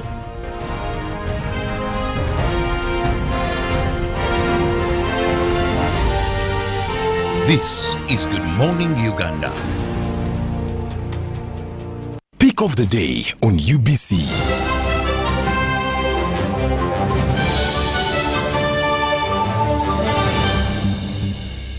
Was brought to you by Get away with MTN Momo Advance. Momo Advance tops up your Momo to complete your transactions. Dial *165*5*3# to apply. MTN Momo Advance is always available when you need it. Juko. Yo. Wachikuwa. Check the shopping, man. What's your secret? Uganda wange, haven't you heard of the parish development model PDM? Yes, I did, but I thought it was just a talk. No, Sebatia. It is real. I and a few friends together formed a circle, accessed money from the PDM, invested in a poultry project, and now things are moving.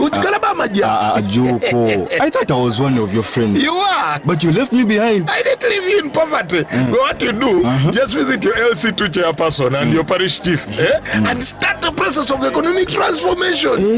Just like that. The parish development model is an initiative from the government of Uganda through the Ministry of Local Government designed to transform all lives of Ugandans for the better. PDM, my parish, my development, my life.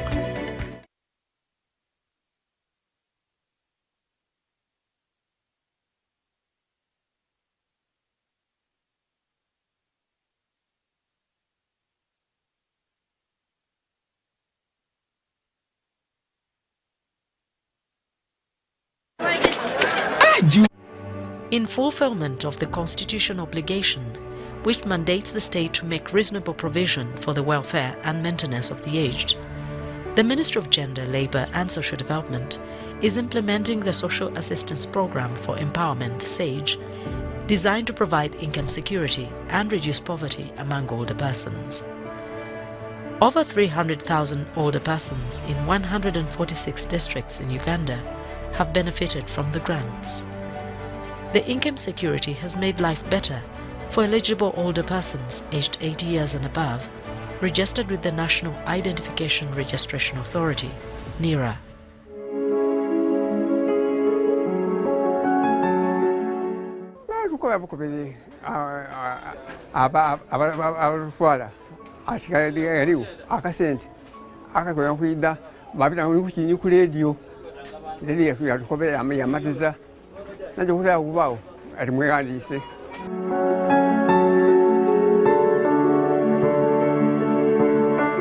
Akasente kasoka nkafuna nagwa munkuki enkoko edabadukulu bange erufu yokabiri tuyafuna erufu yokubiri nata munkuki akabuzi ngangulya ki kyegulya ngulya badukulu bange ndikone government enambi mubukebona empeku iki akasente nganimwe munkuki ekyokulya ekyabadukulu bange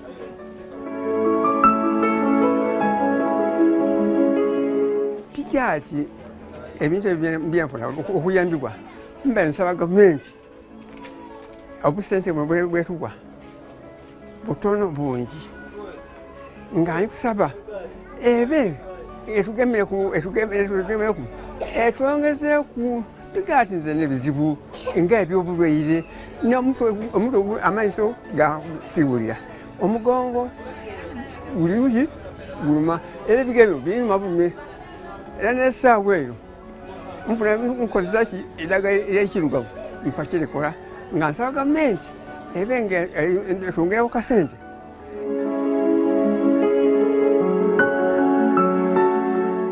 Ndikusiima gavumenti ebintu bino buyalambala n'alowooza ati bejja okutwala kambafune kuyoki obuyami nga tukikoze ki titumusabye kyaba kirowoozo kye kyamukulu waife atutwala.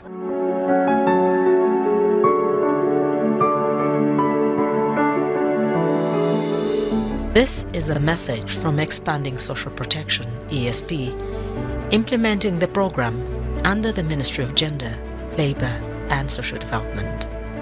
ESP, better life chances for all.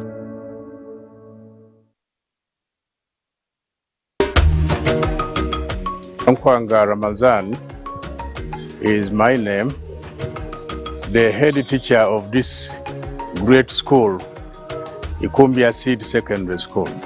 The school has the staff room well furnished, administration well furnished, the computer lab well furnished, the library wonderful, the multipurpose hall well furnished. The teachers are also enjoying in the staff quarters. The school has teachers totaling to 28. Ikumbia Seed has embraced the new curriculum. I want to thank the government for that bright idea. There are many students that end up in senior 4 with no document. But with the coming of the IT, the skill children are going to have certificates in skills as early as senior 3. And that certificate is equivalent to a senior 4 certificate. Ikumbia Seed Secondary School is a very great school that has influenced the lives of people or changed the lives of people of Ikumbia sub-county. I want to thank the parents and the government for this kind of input.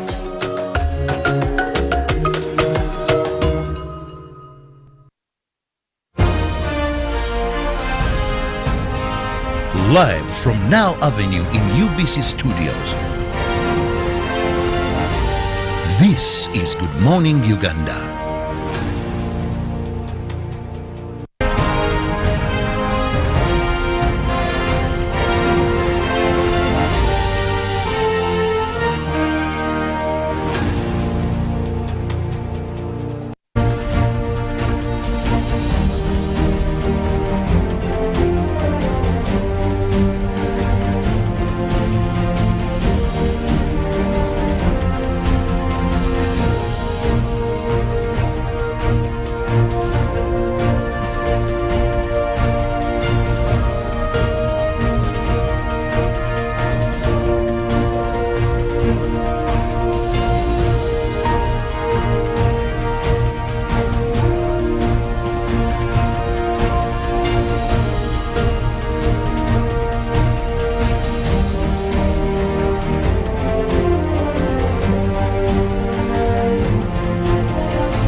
Good morning, and thank you for being with us. Thank you for keeping it with us here on UBC TV. It is Good Morning Uganda, and welcome to this segment, which is Good Morning Uganda Agenda. Now, here you're able to give us your feedback through our social media platforms, and our WhatsApp number will be coming up on your screen, where you can send me both a WhatsApp message or an SMS using the ordinary way. Now, this morning we are handling an issue that has caused a lot of public interest, and that is multi-party dispensation in our country. Of course, looking at what is recently trending and making headlines is the woes in the Forum for Democratic Change. Now, joining me on set this morning is someone I knew for a long time as a media practitioner, and I must say welcome back home. But he is also an advocate, and very passionate and closely and keenly following the political atmosphere of our country. I think he's also a member of Forum for Democratic Change. I don't know if he's still or he's not. Join me, welcome Gawaya Tegule. You're most welcome, and thank you for your time. Thank you, sir. Appreciate it. And now, to begin with, when we talk about this animal, multi-party dispensation in Uganda, many are saying that even whatever is happening is because we are trying to practice a system of governance, yet our foundations were actually wrong when we opened up political space again to different political parties. Do you succumb to that thought? I think the thinking about, I would first of all want to do the unusual and just ask, what do you mean wrong foundation? What do you say we opened multi-parties on a wrong foundation? Because multi-parties are the ideal. They're premised on the freedom of association, the freedom of thought, the freedom of conscience, the freedom of belief, the right to participate in government and in governance, the right to take part in the decision-making processes, the right to determine or to participate in the determination of the political direction of the country as a citizen. So multi-parties are therefore the ideal. I think what I would say was the unideal, if that word exists, what I would say was improper, what I would say was impolitic, was the previous dispensation of no-party democracy, because then the presumption was that it is possible for us to be under the movement system and be taken, in all of us join that. It had its good points, but it was largely unpractical. You just could not, because people need to have the freedom to think, the freedom to be what they are, the freedom to articulate their concerns without being unduly bogged down by concerns about, we are in this and that. So multipartyism is the ideal.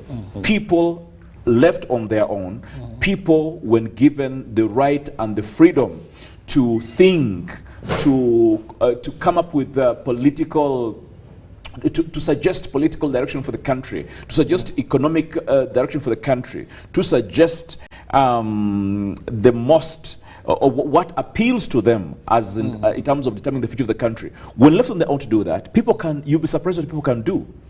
People can come up with ideas that can transform an economy. What we most of us argue against is the thinking that it is possible for only one person to have the monopoly of opinion, one person to have the monopoly of political thought, one person to have the monopoly of determining the political direction of the country, of 40 million people or plus. That is unthinkable, unacceptable. So I think multipartyism is the ideal. Let people be free to organize, to think creatively, to innovate, to suggest solutions to the country's problems. That is how a country develops, through the multiplicity of ideas, and then we synthesize this and let people choose the best one to govern them, then the country will go forward, at least most of the time. Now, that said, are we on the right track? Because having said the ideal way, whether we began on the right page or not, the question is, have we gotten to the right track? When we look at today how people understand, we have the right understanding of how multi-party systems are supposed to work. Do we have the right ideology on formation of these parties?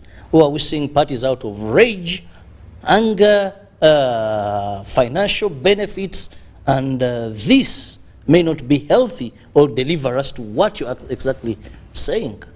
You see, you're talking about two things here, I think, because you're talking about multipartism, the understanding of the concept of multipartism. How should multipartism operate in a country? As Uganda, do we understand that? I say, I think we do understand it.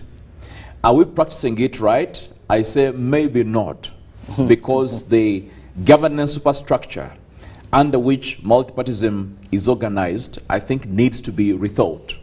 Now that falls back on the president, that falls back on the government, that falls back on the ruling party to make sure that it creates a condition, no. It creates a conducive environment for parties to operate optimally. And that means, first of all, people should be free to organize. If I want to organize as a party, I should be free to do that. I should not be clamped down upon just because I seem to be a threat to the ruling party. I think that is one thing where this government needs to rethink, because if NUP wants to do anything, they're going to be clamped down upon. If this wants to do this, they clamp down upon them. We want to have a press conference here, they clamp down upon you. Now, that shows that multipartism is right now dysfunctional. Even before we go to the internal organization, the internal workings of the parties themselves, the individual political parties, even before we tackle the concept of how internally parties power is organized and exercised, even before we ask how our resources are gained and allocated within the parties, I think first of all we need to look at the bigger question, the political superstructure, the philosophical undercurrents that underpin multi-party democracy in this country, no, multipartism in this country. Are they correct? And I'm saying no, they are wrong. The president and his party do need to rethink their practices. I think they need to make sure that people are free to organize. Even if any party seems to be a threat to you, allow them to organize. Let them do what they need to do. Just like Ruto is doing, that at the end of the day, people want to demonstrate, let them demonstrate. Now, just make sure you help them to demonstrate. If I had Ruto's number, I should have called him and told him the thing you should have done, by the way, is go and demonstrate together with Raila, and then see if he'll go back on the street. But the point I'm making is that you should let people organize. Let them run their parties the way they want them to do, as under the law, because the law clearly provides, the Political Parties and Organizations Act clearly provides for the running of the parties. How should parties run? The law is clear. So first, the political atmosphere for political parties to excel has some gaps. It does have some gaps. There's a lot of gaps, because my problem is that there is a huge discrepancy between the ideal, that is the constitutional provisions relating to multi-party democracy. Those ones are intact. The law relating to how political parties are formed or created, how they're supposed to be organized internally, how they can do this and participate in this and that, that one's okay. Legally, we are okay. I think where the gap is having the political will by the ruling party and by our man Muzee to make sure that his opponents, those who think differently than him, are allowed to organize as well. And for me, I think that should not even be a problem, because if they say the president is popular, then he should have no fear. Let people organize. Let them, you say, guys, let you organize, be organized, we let you function, and then we shall beat you at your game. Just like football. If Man U wants to win the cup, and then they're trying to fail Arsenal in their training sessions, they're trying to play tricks this one, that way. You say, but wait a moment, why don't you just let everybody train, do everything, and then we meet on the football pitch, you sort us out. If you're really strong, let us sit on the football pitch. Of course, that is also another tin of worms, where they will tell you that also the motives of this was not to be law-abiding, because they look at such scenarios. Which people? Well, the opposition, that still the same law you're quoting is, and the Constitution is also, we have laws that dictate terms and conditions that most of the times you people in the opposition have been seen as violating intentionally to look for political sympathy, to look for political capital, because it works for you. Give me an when example. The city goes on rampage. And give me an this. example. Well, we've seen where someone wakes up and says, tomorrow we are going to walk the streets of Kampala protesting this. You know, and they say, but there are laws. Inform police, tell us, let's see how best can we protect those that are not interested in what you're doing. No, but if people want to say want to take a walk, let them walk. Suppose they say want to drive through Kampala, want to organize 1 million cars to drive through Kampala. Are you going to stop them? You see, because I think the issue is that the president and his ruling party are unduly sensitive. And that's why they overreact to some of these things. Because, let me give an example. There are days when Besigye would want to go downtown to eat in Owino. Now, if Besigye wants to go and eat in Owino, tell him, doctor, we shall organize for you an escort. You go and eat. Have your fill and then come back without your concern should be there should be no chaos, undue chaos. Now, I don't think that anybody, I'm in the position, and I don't think there's any of us who wants to see rowdiness, because we can't survive rowdiness. Look at my size. How going to the streets and then begin causing chaos? Will I come out alive? No one has monopoly over violence. Yes. You can't be very sure. Yes, but what I'm saying is that none of us wants to see blood flowing on the streets.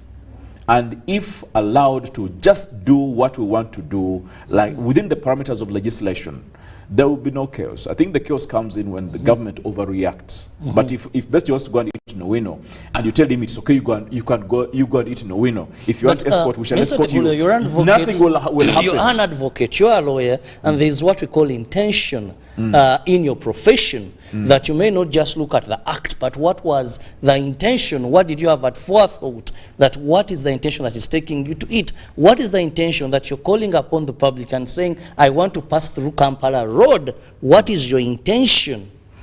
You see, the Constitution in Article 29, Clause 1, does provide for the right to peacefully demonstrate. Now, to demonstrate doesn't mean to riot. I think those are two different things. And once somebody wants to peacefully demonstrate, if he says, I don't agree with the budget, for example, I want to sensitize, I want to get awareness about my displeasure about the budget as a citizen. That's my right as a citizen. And then government says, fine, you come and demonstrate. What time do you want to go? So you want to go from 8 to 10. Say, okay, fine. We shall let police provide security. Believe you me, demonstrations will be very peaceful and uneventful. They will even pass unnoticed. What causes the problems is overreaction. You want to prevent them from demonstrating, and then tempers flare, then things begin happening, then you want to bring tear gas. A lot of the things are unnecessary. If government just says, fine, if you want to demonstrate, come and demonstrate, we shall protect you. Believe you me, anybody who has ill intentions about demonstrations will even lose interest, because then if they had negative intention, like you're connoting, they would lose interest, because then everything would go peacefully, there would be no chaos, Even, I mean, in terms of news, it won't even make so much news because there's no chaos. People they have held up their placards, they've marched peacefully, police has given them guidance and protection. These things will pass unnoticed. Well, moving away from the political atmosphere in which political parties must operate under a multi-party political dispensation, where my guest says there is so much that is wanting there. Now let's go into internal issues. Today, your party, I hope you're still a member as of now. What do you mean you're still a member? I am a member of FDC. I carry a card. I was their candidate in 2 elections. I still will be their candidate very soon. So I am an active member of FDC, yes. Now, internal management is where we've seen that most of these political parties are failing. Today we are having one of the political parties that was the main opposition political party in this country, not of recent, until recent when we saw NUP coming in, washing dirty linen in public, being torn apart. Yes, I'm listening. And this makes us wonder, where is the problem? DP has gone through a similar issue. We've had the UPC also have its own piece of cake. One time they have their party president, another one is challenging them. Now instead of seeing political parties grow stronger and stronger in this country, most opposition political parties, we are seeing a number of them seemingly being absorbed as if they are swallowed by an amoeba. So what are you suggesting, my brother? We want to look at why is the problem. Because if you look at DP, it is one of the oldest political parties. Maybe one would assume today membership would be bigger, you know. If you look at your party, FDC, one would say yes. And when we saw political parties being revived, the old ones, UPC and DP became FDC, we expect these political parties to be growing stronger. Like you look at the ANC, you look at the Chama Pinduzi, the Communist Party of China, that is growth after growth. We're not registering the same, maybe in Uganda. I think that shouldn't be no surprise because, like I said, the failure or the failures that are being registered within the various political parties, FDC inclusive, the contradictions, the controversies, again, I'll want to look at them in view of our earlier discussion, that if you want the internal workings of the parties to be correct, then the atmosphere in which the parties operate generally, the political and philosophical superstructure under which they operate must be okay. So the crucible in which these parties are being shaped is fundamentally flawed because the political will for government to let parties be, to organize peacefully and to enhance fair competition is lacking. And therefore, that's where we start if we're going to understand the problems that the parties are going through internally. So the external environment, we need to do some external environment analysis for us to appreciate the internal environment. And I'm saying the external environment is wrong, it is erratic, it is flawed, because the practices of the President Museveni and the ruling party are basically anti-competitive. They are basically designed to stifle competition, to stifle and repress any promising political party, to stifle and oppress any promising political individual, that's a politician. And unless he's with them, then he must not thrive. And I think that is where everything begins. So the internal problems of the political parties that we are seeing today are rooted in the external environment under which they operate. And that is the president of the ruling party making sure that their competitors or their would-be competitors are not strong enough to compete against them. So we know that a lot of effort is being invested in terms of recruiting people from the political parties, the opposition parties, first of all as moles, You say you stay in your party, but you be our eyes and ears on the ground there. You be our heartbeat in there. You be our contact person there. You tell us what's happening there. Now, that might not be, I mean, that might not be strange because espionage happens in many countries, but it is not something, it's not a gentleman's game. It is not a key part of the gentleman's game. It's not what you'd expect in terms of civilized conduct. It's not what you'd expect in terms of a person who wishes Uganda well. If I were the president, if I were President Museveni, and I'm 78, I don't know, 79, or maybe 80. I know I don't have a lot of years on the earth. I think I would be saying, I want this country to stand. I want this country to stand when I'm gone. I want this country to prosper. And one of the ways I can do that is ensuring that there are people, there are parties, there are systems and structures that will be able to shoulder, to support this country throughout for the next many, many years to come.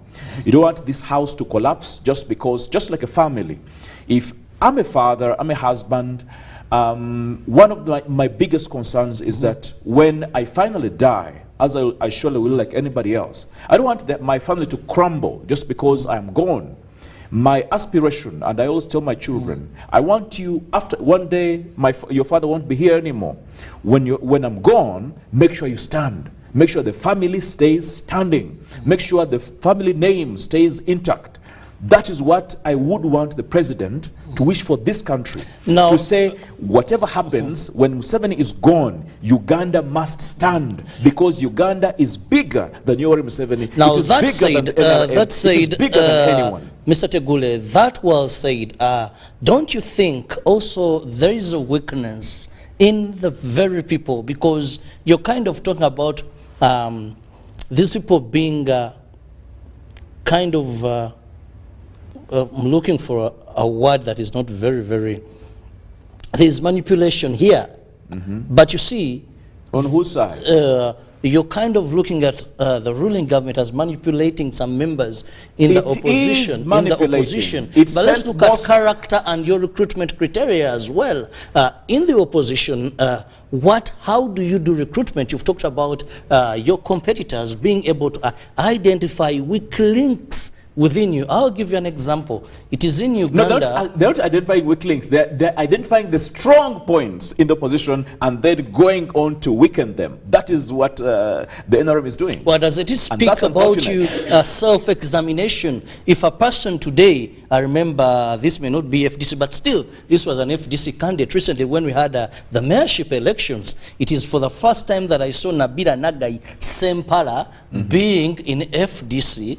Then we had Jose Camillo on this other side. Then within a twinkle or a blink of an eye, Nabila Sempala has a ticket of another party. When just a week, she has been another party and ready to contest for a big position.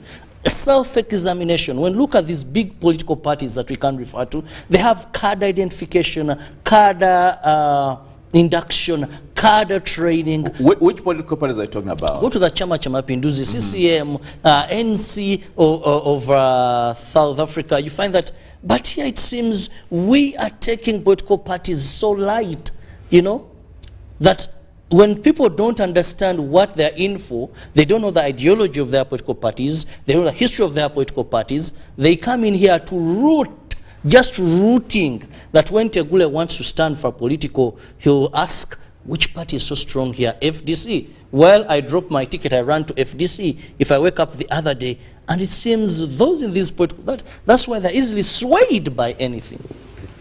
Well, I think the truth of the matter is that, again, we want to focus on the external environment analysis under which the parties are operating. And like I said, there's a lot of money, there's a lot of effort, there's a lot of energy being invested by the ruling party to disorganize the opposition. There's a lot of money. And for me, my issue is a lot of this is taxpayers' money. Because where does the movement get money to disorganize other parties? What business does the movement run for it to be able to generate income to invest in? Excuse me, I think I ate a frog last night for supper. Where does the movement get money? What kind of business does it do to get money to invest in disorganizing other political parties? The only time we've seen the movement daring venturing into business wasn't successful. I think we had Danze Enterprises and Sijui Nini. Everything they've tried has not been, excuse me. From well-wishers, your Secretary General told us that you get a lot of money from well-wishers. So why wouldn't a government in power be able to get the money? You see, well-wishers are those who wish the parties well. Now, the money that comes from the movement to go and disorganize other parties, those are not well-wishers. Those are... If I wish good for my party, and I have a strong competitor, I would raise money to disorganize them, definitely. Yeah, but like I said... Because political parties are aiming at getting power, consolidating, retaining power. Yes, the rules of the game may also differ. They must do that within the parameters of legislation, and within the parameters of morality, within the parameters of ethicalism. There must be, we need to stick to ethics. There must be this must be a gentleman's game by and large. There are things you cannot do.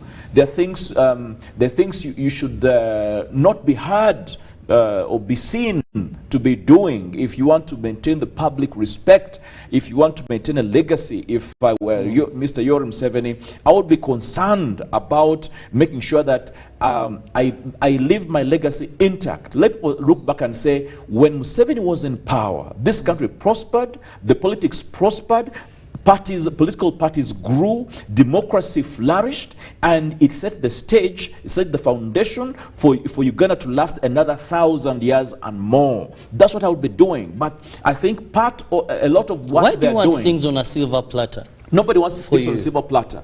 Because when you fail to manage your internal affairs over tokens given, the blame goes back to the giver. For me, let us first look. Let's first look at the person orchestrating all this.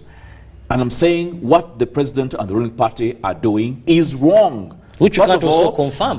I can confirm. I can confirm. Do you confirm that? Bring the president here. Let him sit there. I sit here. We have a conversation. I guarantee you. So are you confirming that FDC gotten money from NRM this money that is disorganizing What I'm confirming is that the president and the ruling party are spending billions of the taxpayers' money unlawfully, if you like, illegally, if you like, unconstitutionally, and if you like, immorally, and if you like, in a manner not consistent with gentlemanly conduct.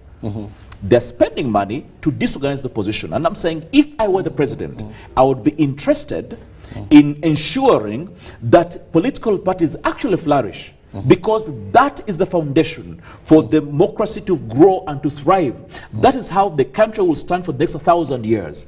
But you see, the president therefore must learn to think beyond himself, beyond his personal interest as an individual, because beyond his interest as a party, and to say, let everybody grow, because when democracy grows, the country will benefit. What he's doing is wrong. Well, just to remind you that you can be part of the topic of discussion, I'm having Gawaya Tegule here with me, who is an advocate and a member of the Forum for Democratic Change, and we are looking at multi-party politics in Uganda, the unanswered questions. Now, he is saying that, well, most of the irregularities that are happening within the opposition, their problems and their failures to perform as what is expected is based on external factors. The number is on your screen. Feel comfortable to send me a message and I will be reading it out. That is using that very number.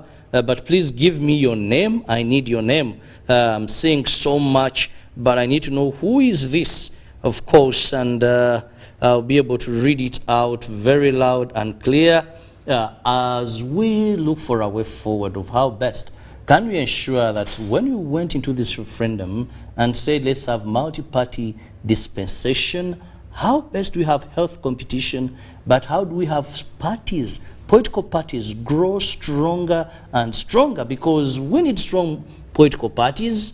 We need people that understand reasons as to why they're in these political parties and how best these can transform to build national development.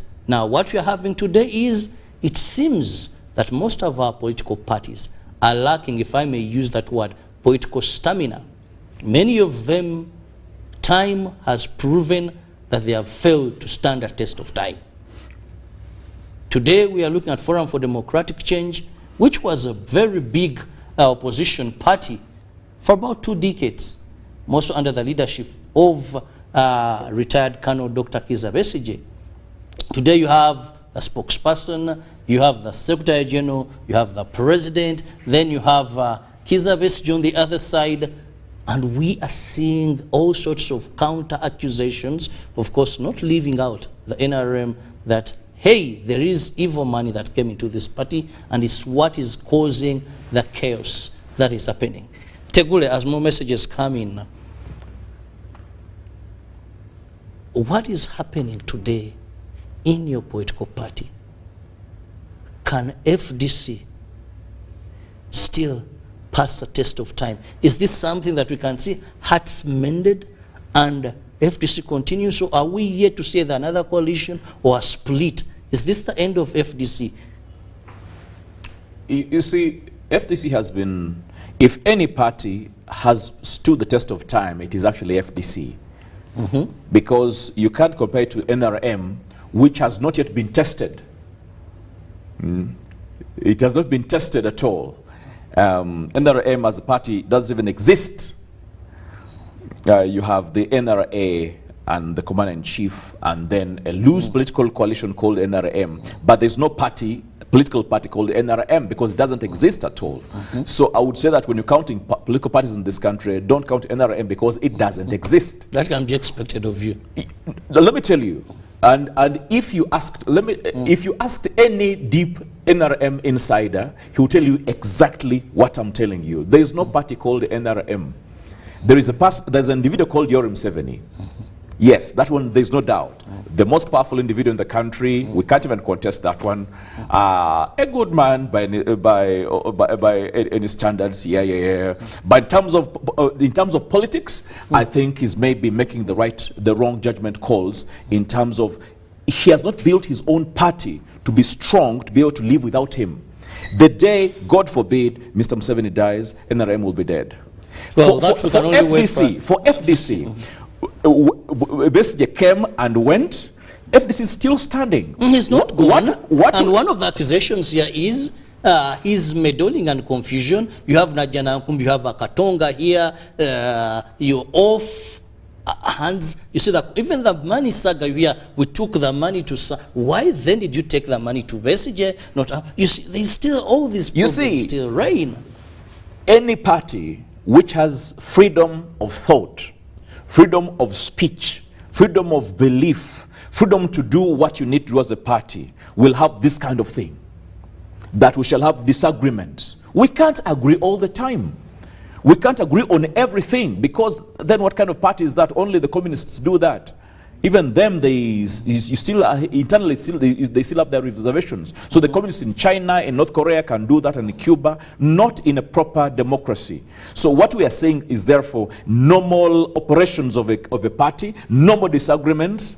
It is okay to shout a little now, yell at each other a bit here and there, quarrel a bit. Then when all this is said and done, we shall sit down at the table and say, guys, where did we go wrong? How can we put this right? And we shall be back together. I don't think there is any particular, there's no cause for alarm. These are normal happenings. We shall ride this storm. It will end, and we shall go back to normalcy, and we shall, I can guarantee you, come back even stronger after this. Because what we're doing right now is cutting the wound open. You see, if you have a boil on your skin, the only cure for the boil is cut it. Take out all the pus or whatever, then allow healing. So we have cut the boil open.